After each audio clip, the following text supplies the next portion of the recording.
السوريون. هل استجابت الحكومة في النهاية لمطالب المتظاهرين؟ هذه كانت سابقا قبل أن يقوم المتظاهرون بإسقاط قانون الطوارئ. حالة الطوارئ سقطت مع نزول المظاهرات رغم انف السلطة، وهذا الكم الهائل في كل المحافظات. يبدو أن الأخ عنده عدم متابعة كاملة للحدود والجغرافيا السورية، وأنه لا يعرف أنه قامت في الحسكة وفي القامشلي وفي ديريك وفي عمودة، كما قامت في دير الزور والبوكمال، وكما قامت في الرقة، وكما قالت في قرى حلب، وكما قامت في الجامعات. يبدو أنه يرى كل سوريا هي على الحدود اللبنانية، وأنه حسب النظرية المهزلية والكوميدية للنظام السوري أنه بدأوا بمسرحية سعد الحريري بندر بن سلطان، ثم انتقلوا، رأوها فشلت، لم تلقى أذنا صاغية عالميا وإعلاميا، فانتقلوا إلى مرحلة الإخوان المسلمين، ثم مندسين، ثم ملثمين، ثم مجموعات وعصابات مسلحة. نسبوا في الصور الأخيرة رآها العالم أجمع لحسن الحظ أن شعبنا العظيم الذكي المتعلم الذي كان مسلحا بهذه الكاميرات والهواتف، والتي سجل كل لحظات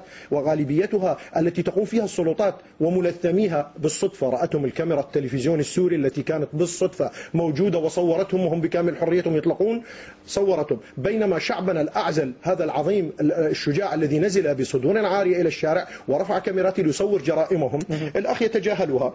ثم نسبوا، إذا رأيتم في الأخيرة لما يدوسون على رؤوس الناس ويضربوها ويشتموها، بأنها أولا عصابات مسلحة، ثم تحولت إلى بيشمركة، ثم تحولت إلى أنها مصورة سابقا في العراق، ثم تحولت إلى عملية ناس مندسين.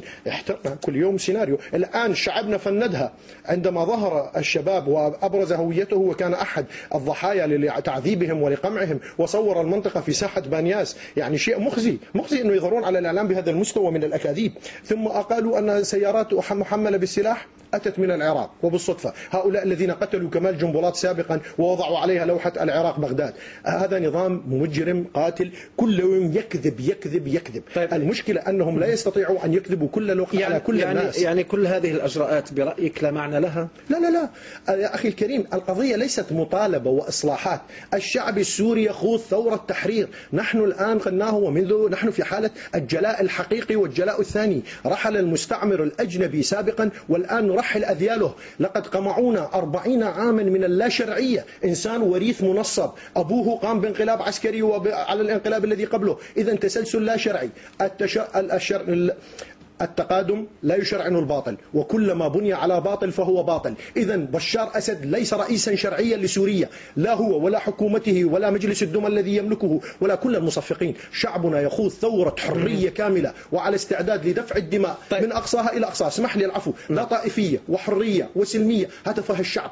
كان الشعب يريد الإصلاح، لم ينتبهوا، ضربوه بقوة، انتقل إلى أسقاط النظام. ستكون قريبا محاكم النظام، وستكون إعدام النظام. اسمح لي، على ذكر معركة خاصة. موقف شعبنا العربي السوري هذا المستعمر المحتل منذ أكثر من 40 عاما لا يستطيع السيد حطيط ولا أي شخص آخر أن يدافع عنه. هذا نظام باعة جولان التي ترضخ تحت الاحتلال الإسرائيلي، وسلمها حافظ أسد عندما كان وزيرا للدفاع في عام 67. حافظ أسد انقلب. في كل السنين هذه لم نرى إلا القمع والعنف والفساد والرشوة والمحسوبية والتدمير، السجون، القبور، الترهيب، التهجير. يا أخي وضع مدمر قاسي مجرم لا يمكن التساهل معه. الآن شعبنا انطلق في هذه الثورة. لا يمكن لا تعاضد السيد حطيط ولا إيران ولا لبنان ولا كل المتعاطفين معه في لبنان أن يقدموا ويؤخروا. القضية قضية سورية. وبالمناسبة أحذر الجميع، أي شخص غير سوري يتواجد على الأراضي السورية مسلحا يتعامل في الوضع الداخلي السوري سنقدمه إلى المحاكم بتهمة مرتزق موجود على الأراضي السورية، فحذارهم يفهمون الرسالة. ثانيا، النظام السوري، هذا النظام نعم رأيناه يلقي بالورود على المتظاهرين. لم يطلق الرصاص المطاطي لأنه ممنوع دوليا، أطلق الرصاص الحي مباشرة. هؤلاء الملثمين الذين لم يكونوا إلا من عصابات الشبيحة التي تتبع لشيخ الجبل يسمى اسمه محمد الأسد على ما اعتقد، وأخوه نمير وكمال، وكل تنظيمات عائلة الفساد هذه وكل العروق. هذه تنظيمات الشبيحة والمتعاطفين معها، ومسلحين حتى الأسنان ومدربين ويمتلكون الإمكانيات كاملة بتهريب المخدرات المخدرات وحبوب الهلوسة وكل ما يريدون والأسلحة، كل الفساد والفجور يقودوه في سوريا.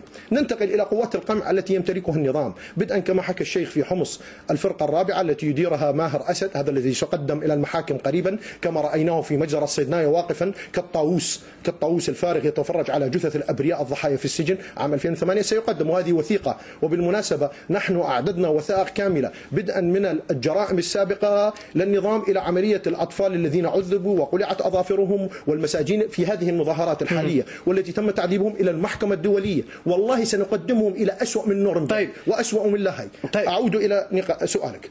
تفضل. عملية النظام استعمل منذ البداية، ولا بالأحرى لم يستعمل إلا القوة وإلا القمع، إن كانوا ملثمين أو بلباسهم المدني أو بلباسهم العسكري، لم يطلقوا إلا النار ويقتنصوا، كانوا على الأسطحة، كانوا يفاجئون الناس في الليالي ويداهمون، لم يتعودوا إلا على افتعال الجريمة. هذا المشجب الذي يتعلق به أيضا الأخ حطيط والآخرين من متابعي وأتباع النظام، أنه دائما المؤامرة الخارجية، العدو الصهيوني، الولايات المتحدة، ما غرب الأطلس. اسمح لي العفو.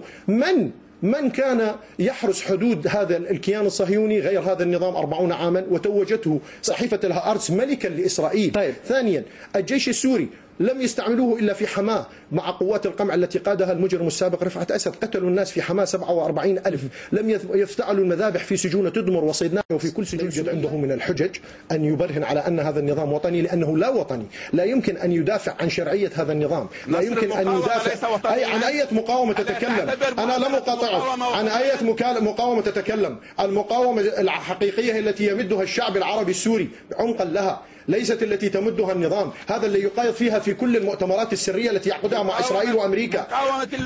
كان الشرع في لقاءاته مع باراك، انظر محاضر الاجتماعات لقاءات الشرع مع باراك سابقا لتنظيم أمور كما يسمونه السلام، الوساطة وتقبيل الأحذية لتركيا ولفرنسا ليتدخلوا وسيطا حتى يبقى هذه السلطة اللا شرعية. أنت وغيرك يجب أن تسمعوا، ليس لك أي تدخل في الشأن الداخلي السوري، لأنك تتدخل لصالح الظلم، لصالح الباطل، لصالح القتلة، لصالح العملاء. لذلك عليك أن تصمت. أنا أتحدث باسم شعبي الذي يقدم دمه رخيصا في سبيل الحرية، أتحدث باسم الشباب الشهداء الذين قدموا دمهم رخيصا في درعا وفي اللاذقية وفي بانياس وفي حمص وفي كل أنحاء سوريا. أتكلم باسم الأمهات الثكالى، باسم الأخوات الذين يبكون، باسم الأطفال الذين عذبوا. أتكلم باسم الذين في السجون والمغيبون. عليكم أن تصمتوا، تنافقوا لمصلحة إيران أنتم وحزب الله، وتنافقون عليكم أن تصمتوا عندما تتكلم سوريا هي التي الشعب السوري هو الذي سيحرر نفسه وسيحرر لبنان وسيحرر فلسطين. هذه هي الحرية. الناس تقدم نفسها ودمها رخيصا في سبيل أن تحيا بحرية كالشعوب الأخرى. يجب أن تصمتوا أنتم العسكريون المتسلطون بهذا الفكر القمعي الذي تشجعه بهذه الأقاويل. أستسمحكم فقط الآن سيد وائل الحافظ، ما الذي تريده المعارضة؟ هل تطالبون صراحة برحيل بشار الأسد أم أن الإصلاح كان أو كاف ليهدئ من الوضع في سوريا؟ يا أخي الكريم، يرى العالم أجمع ليس نحن فقط أن الرجل يعطي وعودا ولا ينفذ. يسربون أقوالا من أنه لا يجرؤ ولا يحكم وأن هناك خلايا تحكم غيره. نحن لا يهمنا هذا. الرجل في 11 عاما لم يفعل شيء.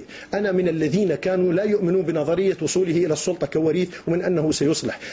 كثير من الناس داست على أعصابها ومشاعرها وأعطته فرصة 11 عاما لم يتطور فيها إلا الفساد والمحسوبية والرشوة والقمع والقتل والسجون والتهجير. إذا لم يعطي شيء. الآن يريد في خطابه الأول يعني باختصار المطالبة برحيل بشار الأسد. الآن حلين، إما أن يرحل سلميا فيدعى إلى مؤتمر وطني وبحضور دولي بحيث الناس كلها تشارك الأطراف الوطنية لانتقال سلطة سلمي، وإلا فالثورة مستمرة حتى النصر.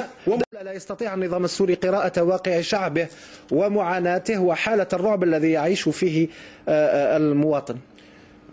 حالة الرعب التي يعيشها المواطن موجودة وستستمر طالما هذا النظام موجود.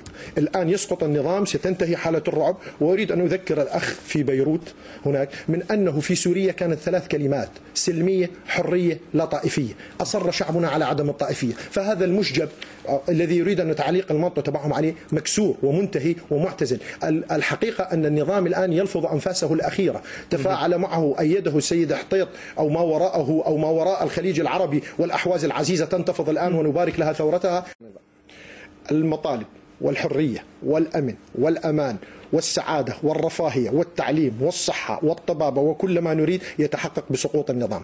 ونحن من جهتنا اسمح لي بثانية واحدة، الآن درسنا بالتحالف مع باقي الأطراف الوطنية السورية بتقديم مشروع جلسة استثنائية لمجلس الأمن لتعقد لأجل هذه المجزرة التي يقودها النظام ضد الشعب السوري الآمن الأعزل الذي لا يملك سلاحا. هذه تتطلب أن يشكلوا لجنة حقائق أولا. ثانيا سحب الاعتراف الدبلوماسي الدولي بالنظام السوري كنظام شرعي لأنه لا شرعي وبأنه نظام قمعي. سحب الاعتراف الدبلوماسي وسحب الاعتراف بدبلوماسية والحجز على الأموال السورية. وإذا ما راودته نفسه الخبيثة بالتقدم بشكل قذافي آخر في سوريا بالطيران فنطلب منهم أولا عملية وقف الطيران. والسؤال الرابع بثانية واحدة على الأخ، نحن لم نطلب قوات أجنبية ولسنا بحاجة للقوات الأجنبية. نحن الشعب السوري شعبنا العظيم الذي نزل إلى الشارع سيقاتل ويقاتل حتى إسقاط النظام. لسنا بحاجة لأحد، نحن بحاجة لله سبحانه وتعالى ولإخوتنا العرب ليباركونا لتكون الثورة أكثر اشتعالا حتى نسقط هذا النظام. أعود للسؤال. بالنسبة للسؤال، نعم، لماذا يرفض النظام السوري تقديم تنازلات وإصلاحات جذرية أم أنه يدرك أن ذلك بداية نهاية؟ نعم، عندما تطلب من المجرم أن يكون أخلاقي، أن يصدق وأن لا يضرب، أن لا يعتدي، أن لا يسرق، أن لا ينهب، أن لا يدمر، نعم لا يمكن. هذا مجرم لا يمكن إصلاحه، بدأت نهايته وسيلفظ أنفاسه قريبا وقريبا جدا بإذن الله.